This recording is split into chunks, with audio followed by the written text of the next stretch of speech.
November 6, 1942. Karl-Friedrich Merten felt the pulse of the Atlantic long before he heard it.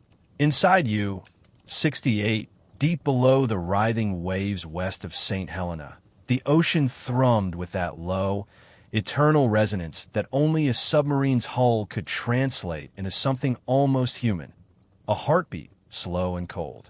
Through the dim red lighting of the control room, his crew moved like ghosts, each absorbed in his own ritual. And in this darkness, in this metal throat of war, Merten's mind narrowed to a single point, the sound they had been tracking for hours. He leaned over the hydrophone operator's shoulder, hearing nothing but static at first, then, just on the edge of perception, a faint rhythmic beat. Propellers. Slow, heavy, merchant-like. The kind of sound that meant cargo, fuel, supplies, something the Allies depended on. Something he was expected to destroy. Merten's world tightened. He inhaled the diesel-tainted air, the metallic tang on his tongue, grounding him. He knew they were alone out here, hundreds of miles from the nearest friendly port, and yet he felt the invisible chessboard of the Atlantic pressing all around him. Convoys, escorts, aircraft, mines. But tonight he had found a lone traveler, a ship without protection. He straightened. Take us to periscope depth. The order slid out of him with the practiced calm of a man who had long ago learned to bury hesitation. As the boat rose, he felt the forward planes shifting, felt the subtle lift of the vessel. Around him, the hull creaked, complaining softly like an old cathedral settling in darkness. The men did not look at him. They didn't need to. They sensed the change in the air. Oberleutnant Siegfried Koitschke, his first watch officer, stepped closer. Same contact. The same, Merten replied. She hasn't altered course. Poor bastard alone. Yes, Merten said, which means he dies tonight. He moved toward the attack periscope. The steel of the handles was cold under his fingers, the kind of cold that seeped into bone. He lowered the scope and pressed his eye to the rubber guard. A thin slice of the world appeared. Dark ocean, a faint horizon, and their shape. A silhouette of a ship moving slow, steady, unaware. SS City of Cairo. He recognized her not by name, not yet, but by her tonnage, her shape, the angle of her masts. A British cargo liner, mid-sized, likely carrying supplies from India or South Africa. The steam rising faintly from her funnel gave her away. She was running tired, running old, but still running. Mark bearing, he murmured. The petty officer scribbled. Merten adjusted the scope, tracking the ship's sluggish movement. She was not zigzagging, astonishing at this stage of the war. Maybe she was trusting the remoteness of this part of the ocean. Maybe she believed no U-boat would venture this far south. Or maybe her captain had simply grown weary of the endless evasive maneuvers. War made men careless. War also made men predators. He watched the ship for several long seconds, letting the cold salt air drifting from the ventilation fan brush against the back of his neck. He imagined the people aboard, sailors, officers, perhaps civilians. Not many, not on ships like this, but enough, always enough. He told himself what he always told himself. They were part of the war effort. They weren't innocent bystanders. They carried cargo for the British Empire, and that made them legitimate targets. Still, a part of him, the part that would surface sometimes at night when the engines were quiet, wondered what their last thoughts would be. He forced his focus back to the periscope. Range, he asked. 3,000 meters, Koitschke answered. Good. Ready tubes 1 and 2. The torpedo crew acknowledged through the speaking tubes. The click of mechanisms, the muffled thud of metal, the hiss of compressed air. All familiar, all necessary. Merten lowered his voice. Set for slow spread. She's not maneuvering. Koitschke nodded. For a moment, the only sound was the ocean's heavy breathing against the hull. Then Merten whispered, fire. The boat shuddered gently. 2 exhalations, 2 steel bodies propelled into darkness. Through the periscope, he saw nothing at first. The ship plowed onward, ignorant. Somewhere below, 2 torpedoes were racing toward her, invisible death. Seconds passed. 40 seconds. 50. Then, a flash. A bloom of fire against the night. A column of water rising violently. lit from within by burning fuel. The city of Cairo lurched, her stern shuddering. Merten saw men scrambling on deck, tiny figures disoriented. The second torpedo struck moments later, closer to midships. The fire brightened, roaring upward like a pillar of dawn. The ship began to list, slowly at first, then with the unmistakable tilt of a vessel mortally wounded. In the cramped control room, breath caught in chests. Not from fear, from awe. The kind of awe that came from wielding destructive power in the emptiest place on Earth. Merten turned away from a scope. "We will surface. Prepare to question survivors." Koichka hesitated. "You think there will be many?" "There will be enough." He knew what he had to do. The orders were standard. Interrogate. Confirm cargo. Confirm origin. Confirm destination. Then leave them. The Atlantic would handle the rest. But as U-68 surfaced through the smoke and debris, as Merten climbed the conning tower and the sea air hit him like a slap, he saw something he hadn't expected. Lifeboats. Several of them. Men and women rowing desperately away, illuminated by the burning wreck. One boat was close enough that he could see faces. The captain of the city of Cairo, William Rogerson, sat rigid at the tiller, shouting commands through the roar of flame and water. His face was lit orange by fire, his eyes unblinking. Koichka whispered, "He's calm. He's trained," Merten answered, "and he knows his ship is lost." He called out in English, his voice carrying across the water. "Captain, what is your ship's cargo?" Rogerson looked up. He squinted through smoke and answered, "Tea, cotton, manganese ore, and passengers?" "Women and children aboard," Rogerson shouted back. "You have what you came for. Let's go." Something twisted in Merten's stomach, just for a second. Women and children. He had sunk plenty of ships that carried civilians. War spared no one, but hearing it directly, shouted through fire, was different. He nodded curtly, though the captain could not see the gesture in the darkness. "Row clear of the ship," Merten called. "She'll go down soon." Rogerson's expression hardened into something unreadable. Anger? Resignation? Or simply the gaze of a man who had witnessed the moment his world was swallowed by war. U-68 drifted closer to another lifeboat. A young British wireless officer stared up at them, his face gray with shock. "Please," the man shouted. "We need—" But Merten cut him off. "Row away from the wreck. That is all." There was nothing else he could offer. The Atlantic did not care for pleas. He ordered the engines engaged. U-68 began to move, leaving the scattered boats behind, their silhouettes dancing in firelight. Below deck again, he stood silently in the command room. The smell of smoke still clung to his clothes. The afterimage of the burning ship pulsed behind his eyelids. Koichka approached him. "You did what you had to do." "Yes." "It was a clean attack." "Yes." But his voice was hollow. The word clean felt wrong when applied to the chaos they had left behind. Hours later, long after the glow of the sinking had faded from the horizon, the crew settled into uneasy rest. The ocean had gone quiet again, the heartbeat slowed. But something inside Merten had not settled. He found himself alone in the bow compartment, sitting on a crate, staring at the curved steel walls. The hum of the electric motors vibrated softly through the floor. He thought of the lifeboats, of Rogerson's steady voice shouting through fire, of the wireless officer's desperate plea, of the cold, indifferent ocean around them. He told himself, again, that they were legitimate targets.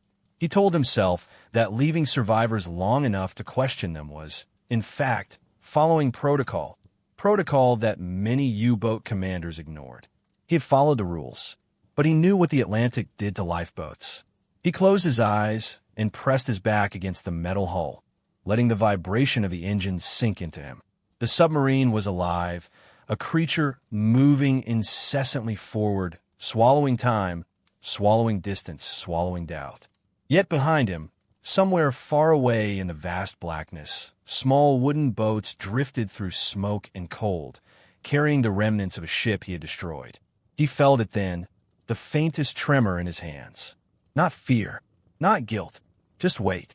The weight of decisions that could never be undone, decisions made in seconds and remembered for decades. He inhaled deeply, steadying himself. U-68 was still on patrol. The war would not pause for reflection. He rose and walked back toward the control room. The men looked up as he entered, their expressions wary but trusting. They believed in him. They followed him. He forced his spine straight. "Set course," he ordered. "We continue east." The ocean swallowed the sound of the lost ship behind them, and no Allied report would ever name the attacker. The city of Cairo survivors would drift for weeks, scattered across thousands of miles. Many would die. Those who lived would speak of a U-boat commander who questioned them and then vanished into the night. But they would never know his name. And the Allies, drowning in chaos and misinformation, misidentified the sinking for years afterward. Only after the war, long after U-68 was gone, would the truth emerge from dusty interrogation transcripts and declassified records. But in this moment, on this night in 1942, only one man carried the full burden of what had happened: Karl-Friedrich Merten. The engines of U-68 throbbed beneath his boots, steady and mechanical, a heartbeat replacing the one he had locked away inside himself. Merten remained standing in the command room long after the watch changed, long after the men settled into the exhausted quiet that followed any attack. The red lighting painted hard shadows across his face, carving deep lines that made him look older than his 34 years. He inhaled the heavy air, diesel, sweat, oil, and a lingering trace of smoke clinging to his clothes, and allowed it to settle into him like sediment. The boat pushed forward, slicing the dark Atlantic in perfect blindness. No moon, no horizon, only the faint vibration of the hull translating the ocean's endless pressure into something tangible. Every few minutes, a creak rippled along the steel ribs, a reminder that they lived inside a machine that lived inside a killing ground. He placed a hand on the chart table. The paper beneath his palm was damp from humidity. The pencil marks traced a path that looked decisive, confident. But he knew how quickly a single mistake, his mistake, could drown everybody in this steel coffin. Siegfried Koitschke approached quietly. He did everything quietly now. After hours in the depths, the crew learned to move like men who feared disturbing the sea itself. "Captain," Koitschke said softly, "we've cleared the last known currents. We're making good speed." Merten didn't look up. He nodded, still staring at the map. Koitschke waited. The silence tightened between them, filled with the unasked question. Finally, he tried again. "You did what any commander would have done." Merten's jaw shifted. "That is not entirely true. It was an enemy ship," Koitschke continued, his voice low. "We followed protocol. We confirmed their cargo. We gave them a chance to clear the wreck. Most commanders wouldn't have surfaced at all." Merten knew this. He also knew that statistics and comparisons did not lift weight. They merely redistributed it. He lifted his eyes. "Do you believe they'll survive long enough to be rescued?" Koitschke inhaled, then hesitated. His silence was answer enough. Merten let out a slow breath. The air felt thick in his lungs, as if the entirety of the Atlantic had pressed into that single breath. "Prepare for a deeper dive," he said, breaking the moment. "We will patrol toward the shipping lanes between Ascension and Africa." Koitschke nodded and relayed the orders, but he cast one last glance toward his captain, like a man watching another walk into a storm alone. The boat slid downward, the steel hull adjusting to the growing pressure with soft groans. Merten made his way toward the forward compartments, needing distance from the control room and its relentless expectation. The corridors were narrow, lined with pipes that radiated faint warmth. Men slept wherever space allowed. Some curled against torpedoes, others stretched awkwardly across lockers. In the dim light, their faces appeared carved from wax. The quiet was deceptive. Even in rest, the submarine breathed. Valves hissed, motors hummed, water sloshed against the outer hull. Merten had grown accustomed to reading these sounds like a second language. Tonight they felt too loud. He reached the bow torpedo room. A single lamp cast a pool of gold over the polished casings of the remaining torpedoes. A machinist's mate, barely older than 20, lay wrapped in a blanket near the bulkhead, his chest rising and falling in shallow breaths. Merten envied him. The brief, heavy sleep of a man not yet burdened by memory. He lowered himself onto an empty wooden crate near the forward tubes. The metal floor was cold beneath his boots. He leaned forward, resting his elbows on his knees, hands clasped. The heat radiating from the torpedo heater brushed the side of his face, mixing oddly with the chill seeping from the hull. He closed his eyes. For a moment, just a moment, he allowed his mind to return to the surface, to the burning silhouette of the city of Cairo, its stern drowning in fire, its bow lifting like a wounded animal, to the lifeboats scattered in a wide arc across the water, to Captain Rogerson's steady voice cutting through the roar. Women and children aboard. You have what you came for. The words clung to him. He opened his eyes abruptly, as if the memory had reached out and touched him physically.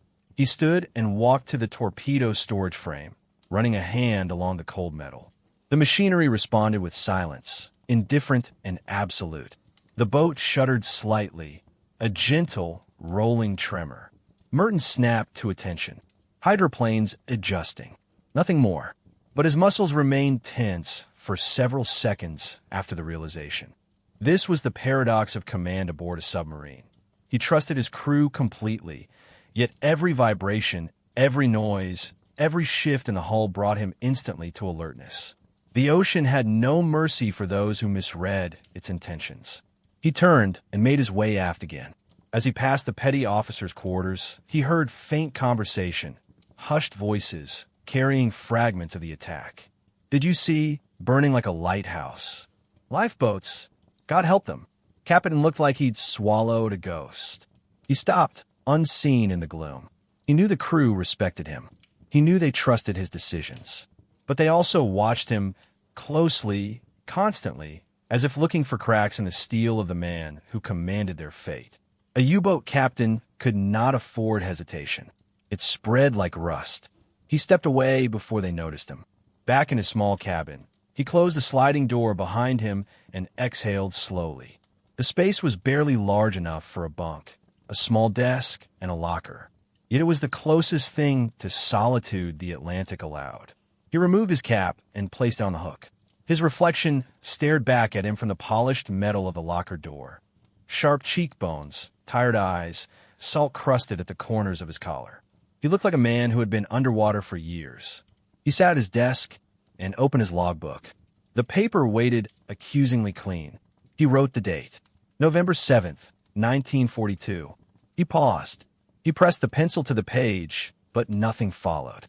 His fingers tightened around the wood until it creaked. What was he expected to write? That the attack had been efficient? That the torpedoes had run true? That the ship sank quickly, taking who knew how many with it? He had written such things before, dozens of times. But tonight, the words refused to come with their usual clarity. He forced himself to continue. Engaged in sank British cargo liner. Cargo confirmed as declared. Survivors questioned. Proceeded eastward. The words lay flat on the page, bloodless, stripped of all weight. They might as well have described the weather. He closed the logbook with a decisive snap and leaned back, eyes fixed on the ceiling. The overhead pipes rattled lightly as the boat adjusted depth. Merten felt the vibration settle into his bones. Hours passed, marked only by the rotation of duty and the low murmur of men preparing for the next patrol segment. Merten returned to the command room as the first light of false dawn seeped into the ocean above them, though no light penetrated to their depth. The hydrophone operator, Seaman Alfred Hoffman, tilted his head, listening. His brow tightened slightly. "Captain," he murmured, "I have faint propeller noise. Bearing 270. Merten stepped forward. "Type. Hard to tell, sir. Very distant. Slow. A merchant? Or remnants of the city of Cairo's convoy?" He doubted the latter. She had traveled alone. He nodded. "Maintain depth. Keep listening." Hoffman adjusted the dials, the faint crackle of static shifting like distant rain. The crew watched Merten now, not openly, but with flicking eyes and sharpened awareness. They sensed the tension coiled inside him, the sharpened edge his thoughts balanced upon. He forced himself into his usual composure. Minutes bled into each other. Finally, Hoffman shook his head. Signal fading, sir. Merten exhaled quietly. Very well. Koichka approached. Ghost traffic, perhaps. Or ocean distortion, Merten replied. The sea carries echoes farther down here. He stepped to the periscope housing, closed, dormant, like a sleeping eye, and rested a hand on the cold metal. Above them, the ocean stretched unbroken to the horizon, indifferent to the human drama unfolding beneath. He felt something stir inside him. Not regret, not exactly, more like a sharpening awareness. Of himself, of the boat, of the men watching him, of the consequences trailing behind them like a shadow. There was no turning back now, no space in the war for contemplation. But contemplation found him anyway. The attack had been necessary, but necessity was not the same as simplicity. He looked toward the men stationed at their posts. Bauer at navigation, cheeks hollowed from weeks underwater. Hoffman at the hydrophones, hands steady despite the constant pressure. Koichka, calm but perceptive, reading Merten's mood with silent precision. They were all bound together in this steel vessel, in this narrow span of ocean. Their lives depended on his decisions. And the ocean, cold, vast, unknowable, waited for any mistake. Merten drew a long breath. "We continue east," he said quietly. The engines obeyed, their rumbling voice filling the sub with renewed purpose. And the Atlantic swallowed the past behind them, though for Karl-Friedrich Merten, it remained lodged in the space between two heartbeats, silent, heavy, and unchanging. The hours that followed became a slow tightening of reality, as if the submarine itself recognized the shift inside its commander. U-68 moved through deeper water now, the pressure grumbling along the hull in long, aching whispers. The men felt it, not through words or orders, but through the slightest changes in how Merten carried himself. He no longer stood with the effortless confidence he was known for. His posture remained erect, but there was a tension there now, a stiffness in the way he braced his hands behind his back or scanned the gauges. He monitored every creak of the hull, every flare of static from the hydrophones, as though the ocean itself had begun speaking in a language only he could hear. Down in the bow compartment, condensation dripped in slow rhythm from a valve, tapping the steel deck like a clock marking time. The intensity of the patrol, the sinking, the interrogation of survivors. Everything clung to the air. Men whispered less. Movement softened. Even laughter, rare aboard any U-boat, faded entirely. War had many sounds, but silence was its sharpest. Merten stood at the chart table again, tracing the plotted line eastward with a finger callous from years of naval service. He had steamed to nearly every corner of the Atlantic, hunted convoys from the Cape to the Caribbean, commanded in storms and in dead calm, and yet the ocean still felt unfamiliar tonight. It was as if the sinking of the city of Cairo had transformed its shape, its weight. Koichka approached with a clipboard. "Depth steady at 80 meters, he reported. "Trim is good. Diesel tank stable. We're making solid progress." Merten acknowledged him with a brief nod. Very well. He did not lift his eyes from the chart. Koichka hesitated. He seemed ready to say something else, but thought better of it, and stepped back toward the central console. The hum of the electrical motors filled the space between them, a constant low vibration that worked its way into the bones. Merten looked up at last, glancing toward the spot where Koichka had stood. He appreciated the man's silence. Sympathy, even kindness, had no place aboard a submarine, not when expressed clumsily. The crew needed steadiness, predictability, a captain who didn't waver. And yet here he was, feeling the weight of a single, sinking more acutely than any before. He forced his focus back to the chart. They would soon reach a known point of light merchant traffic between Ascension Island and the west coast of Africa. Not a convoy route. No such luxury this far south, but a path merchants often use to avoid submarine hotspots in the North Atlantic.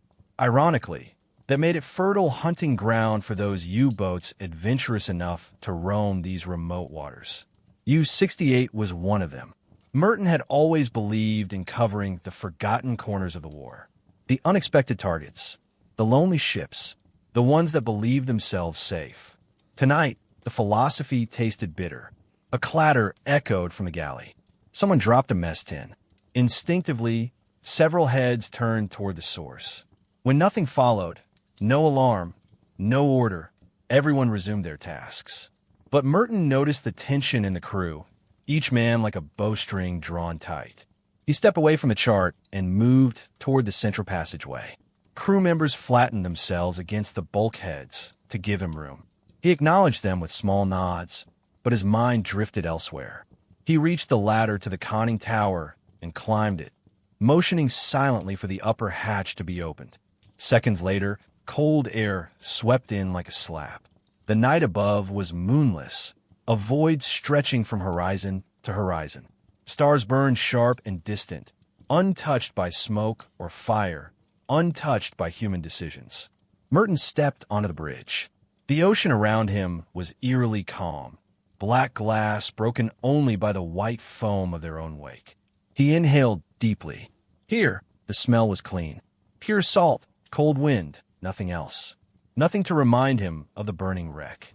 The stars reflected faintly off the waves, creating a scattered illusion of lights beneath the surface. He rested his hands on the icy rail and let the swell of the Atlantic rock the boat gently beneath him.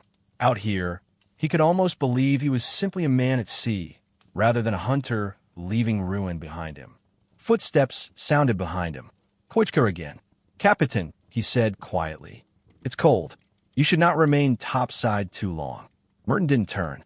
"The air is good for me." Koichka paused, uncertain whether to leave or stay. "Sir, the men are watching you closely. They always do. This is different."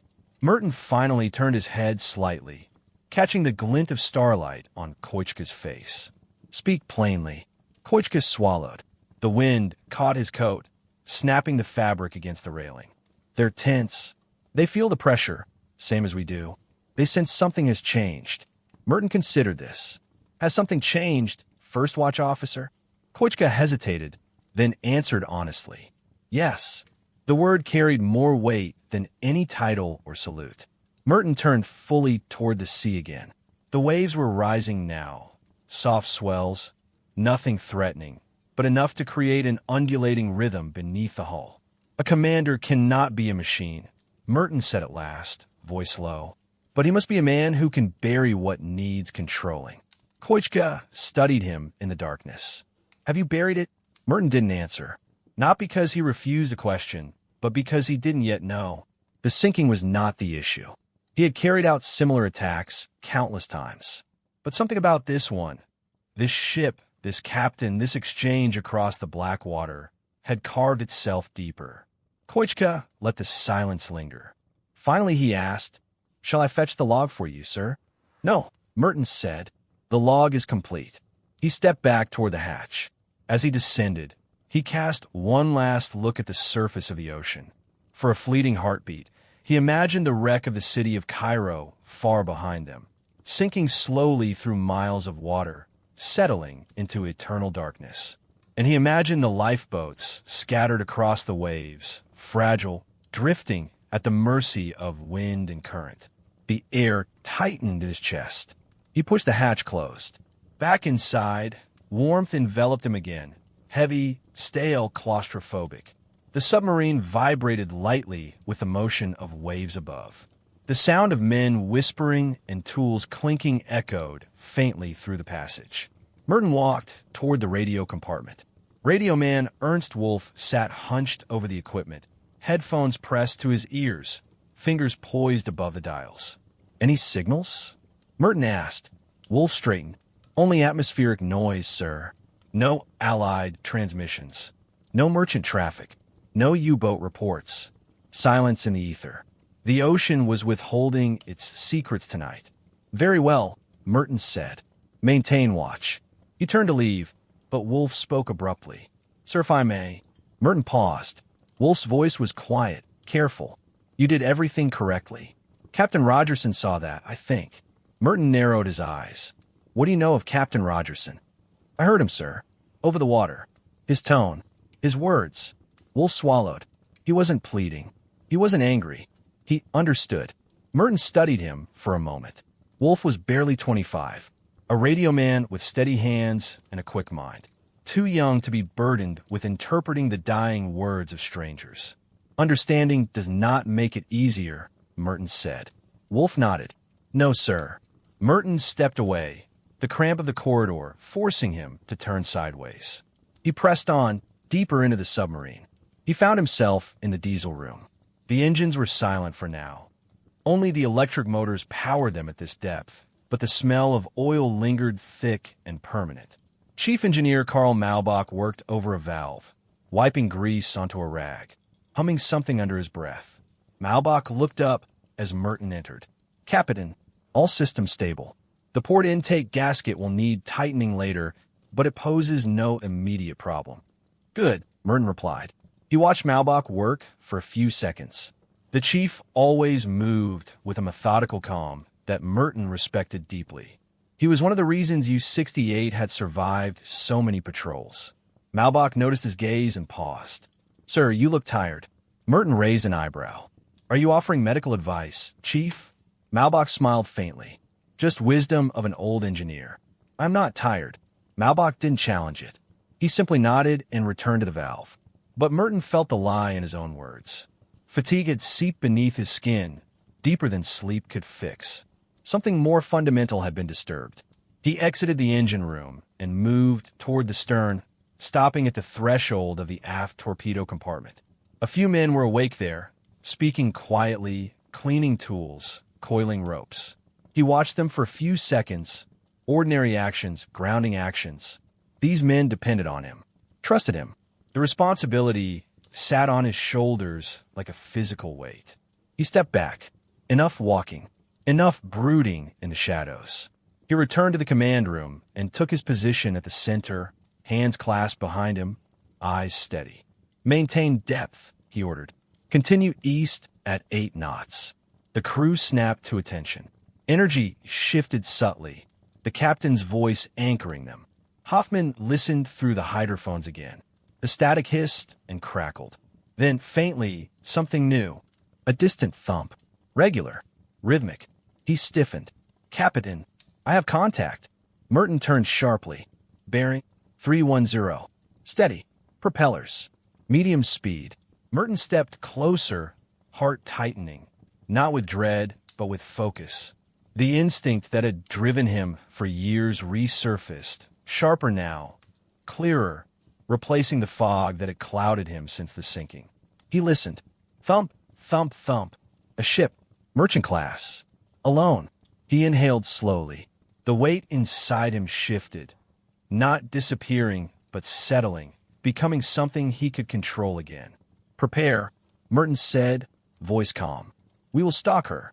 The crew came alive with silent urgency. And the ocean, vast and black, opened before them once more, ready to reveal its next secret in the darkness. The sea accepted U-68 back into its endless breathing, the diesel hum fading into the background rhythm of the Atlantic. Karl-Friedrich Merten stood alone at the conning tower rail, the cold wind lashing his face as if the ocean itself intended to remind him that it never forgot, never forgave, and never stopped watching. Below him, the steel beast lurched gently with the swells, confident, powerful, unstoppable, and yet Merten felt the awful fragility of everything inside it. He scanned the dark horizon. A thin line of moonless black met the shifting water, indistinguishable except for the faint glimmer of starlight bouncing off the wave crests. His eyes were sharp, always sharp, but after days of pressure and the silent weight carried from their last attack, they burned with a kind of weary vigilance. Whatever was still ahead belonged to him alone.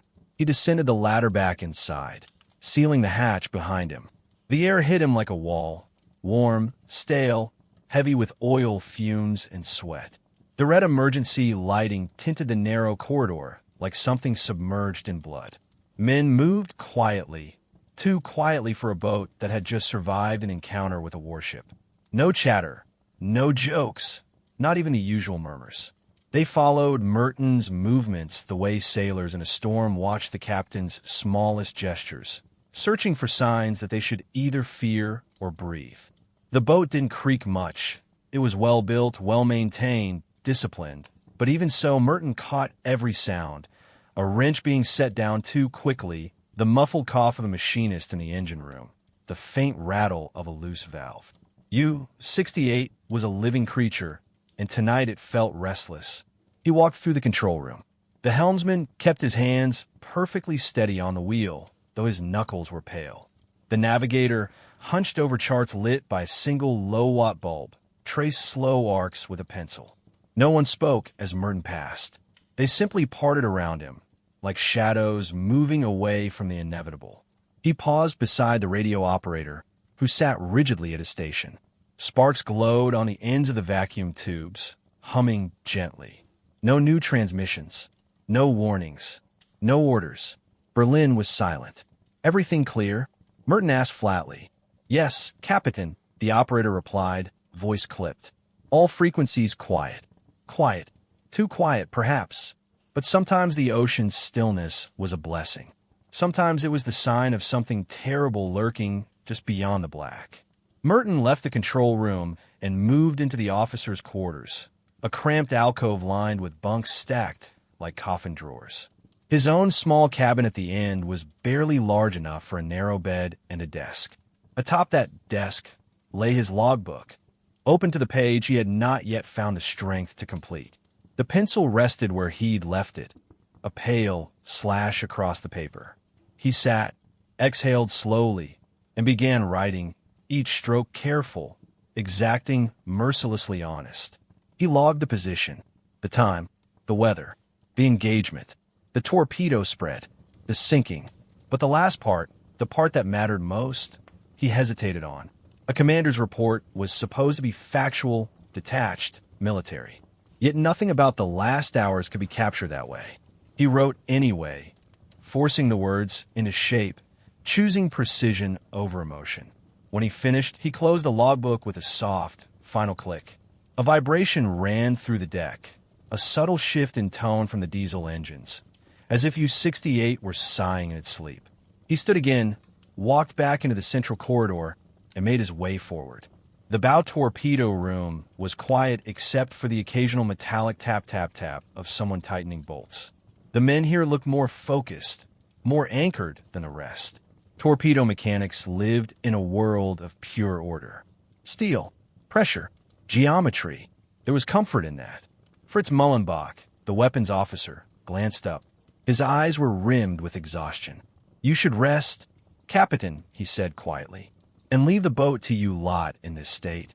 Merten said with a faint hint of dryness. It wasn't a joke, but it wasn't an accusation either. The men relaxed a hair. Fritz approached him. The smell of grease and seawater clung to his uniform.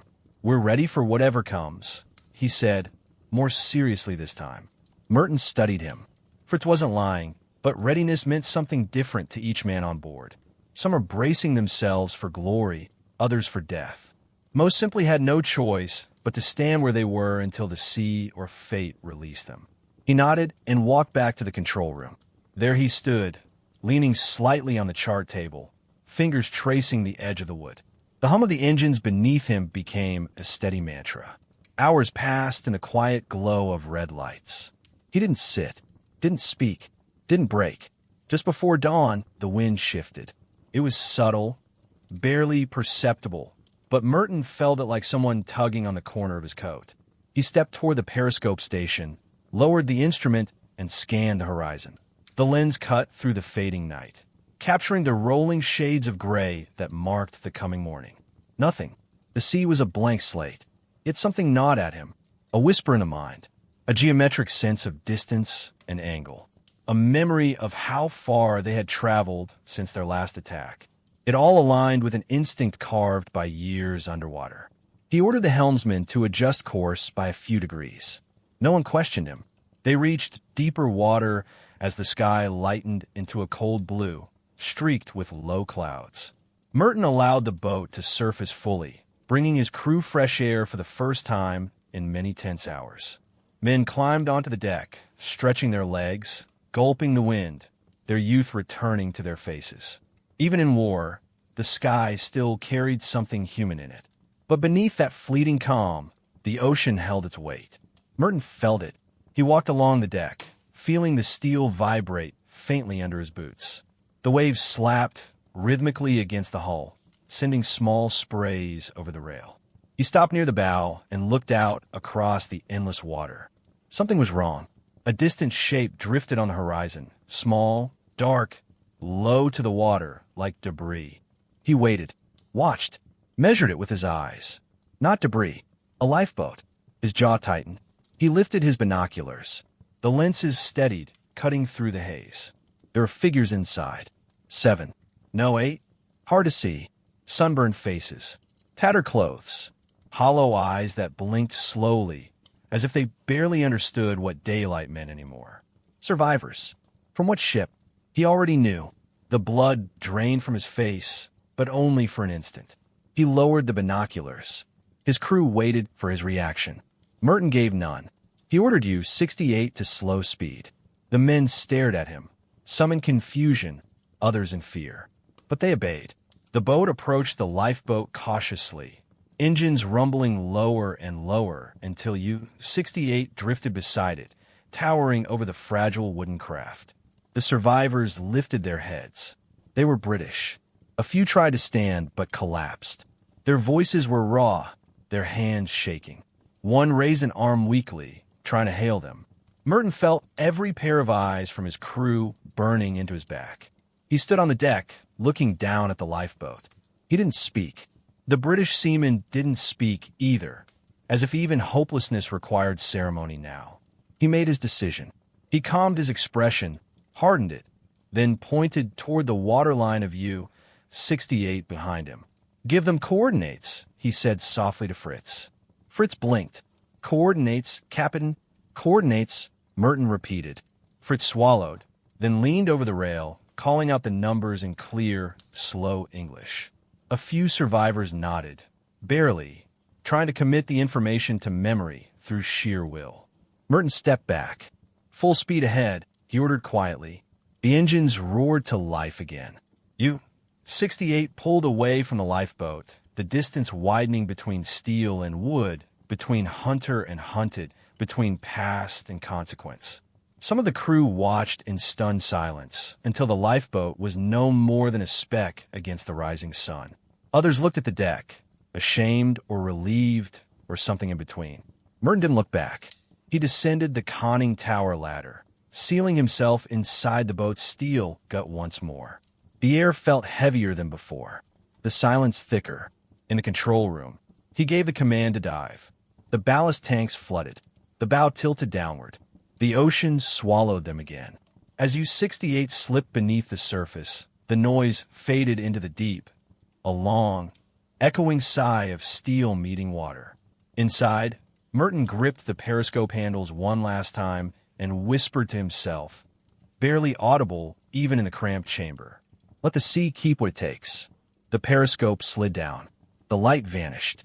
Darkness settled in, and the Atlantic closed over them for the final time in that long, merciless patrol, holding its secrets tight, burying its truths beneath tons of salt water and silence, leaving the men of U-68 alone with the weight of what they had done and what they could never undo. In the end, the story of Karl-Friedrich Merten and the forgotten submarine attack is not simply a tale about steel, strategy, or a moment of destruction on the open sea. It is a portrait of the war beneath the waves, a war fought in silence, in shadows, in the claustrophobic depths of the Atlantic where decisions were made in seconds and lived with for a lifetime. The patrol of U-68, like so many others during the Battle of the Atlantic, unfolded in a world stripped of certainty. Every order given, every torpedo fired, every maneuver made in the dark was a collision between duty and conscience, between survival and the unbearable weight of knowing that somewhere above, real men fought for breath in a sinking ship. And yet this story reveals something more than the cold, strategic calculus of war. It exposes the fragile space inside a commander's mind where professionalism, instinct, and unspoken guilt all contended for dominance. Merten was respected, admired, even by the men who served under him. His record was one the Kriegsmarine proudly touted. Disciplined actions, precise attacks, unwavering resolve. But the ocean has a way of revealing every hidden truth. It strips away the illusions built by propaganda, by memory, by the versions of ourselves we present to others.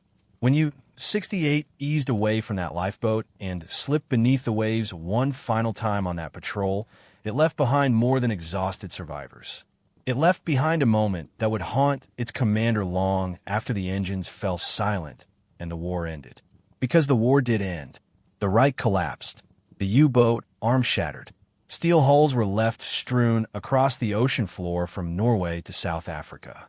And men like Merten returned to a Germany no longer carved into the rigid lines of orders and duty.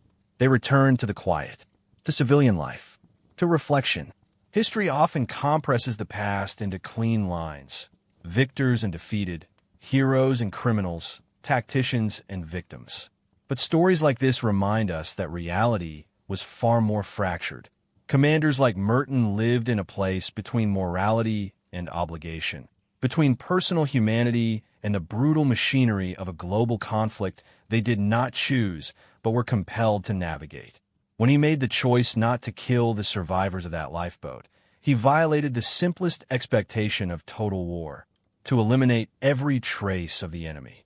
And yet in that moment, he reclaimed something deeply human, something war tries endlessly to erase.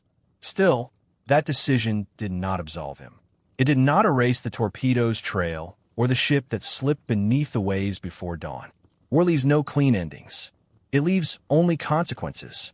And those consequences settle into a man's life the way salt settles into the hull of a submarine. Slowly, relentlessly, silently. The survivors carried their own version of the story across the years. Some never spoke of it again. Others recounted it in memoirs or interviews decades later, their voices trembling not from fear, but from a memory of being spared by someone who had moments earlier condemned dozens of their shipmates to the sea. They remembered the massive shape of U-68 rising beside them like a dark wall against the horizon.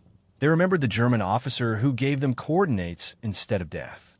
And they remembered the submarine slipping away, engines humming faintly before the ocean swallowed its presence entirely. Most astonishing is how long the event remained buried, not by conspiracy, but by the war's sheer immensity. Thousands of ships were sunk, tens of thousands of lives lost, records fragmented, scattered, or destroyed. This attack, like so many, drifted into the fog of history until researchers and naval historians resurrected it decades later, piecing together logbooks, survivor testimonies, and operational maps. What emerged was not a sensational story, but a profoundly human one. A commander pushed to his limits, a crew caught between fear and loyalty, and a small lifeboat that became the unlikely intersection of mercy and destruction. And when we look back today, with the advantage of decades and the clarity of hindsight, we see the story for what it truly was. A reminder that even in one of the most brutal arenas of the Second World War, choices mattered. Individual decisions, whether driven by instinct, compassion, or some private moral compass, could ripple across time in ways no commander could foresee. Karl-Friedrich Merten survived the war.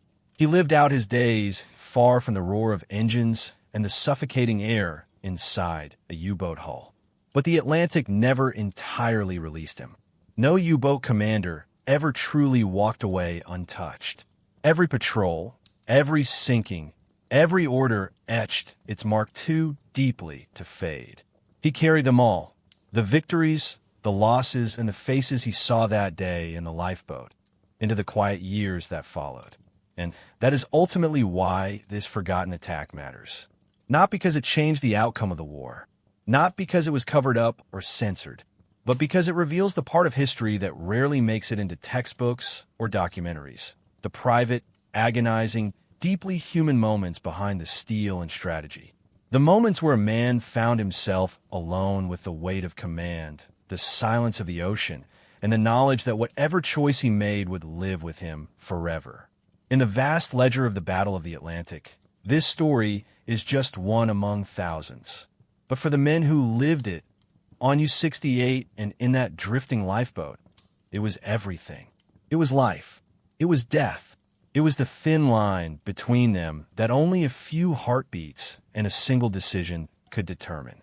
And so, the ocean keeps its secrets, but not all of them.